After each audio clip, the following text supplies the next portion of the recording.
এই পর্যায়ে আপনাদের সম্মুখে বক্তব্য নিয়ে আসলেন বাংলাদেশ জামাত ইসলামী 17 নং ইউনিয়ন শাখার সংগ্রামী অ্যাসিস্ট্যান্ট সেক্রেটারি, বাংলাদেশ জামাত ইসলামীর যুব বিভাগের পরিচালক জনাব মাস্টার রফিকুল্লাহ রকি। জনাব মাস্টার রফিকুল্লাহ রকি। আসসালামু আলাইকুম ওয়া রাহমাতুল্লাহ। সম্মানিত উপস্থিতি, আপনারা জানেন 1971 সালের 9 মাসে দীর্ঘক্ষয়ী যুদ্ধের মাধ্যমে অর্জিত আমাদের এই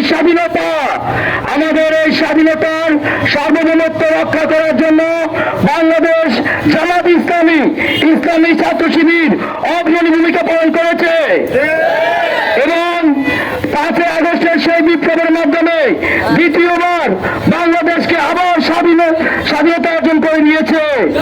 আমরা 1971 সালের এবং 5 আগস্টের বিপ্লবের মাধ্যমে যারা শহীদ হয়েছে প্রত্যেক শহীদের জন্য আল্লাহ রাব্বুল আলামিন যাতে তাদেরকে মাফ করে দেয় এবং জান্নাত নসিব করে, আমরা সেই দোয়া করছি আমি।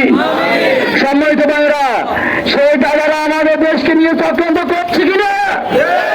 আমরা সেই চক্রান্তের প্রতিবাদ করছি, করব।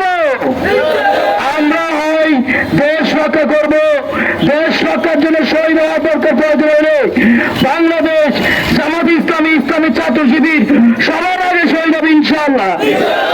আজকের এই প্রোগ্রামে সবাই আসার জন্য সবাইকে উদাত্ত আহ্বান এবং ধন্যবাদ জানিয়ে আমার কথা শেষ করছি। আসসালামু আলাইকুম ওয়া রাহমাতুল্লাহ।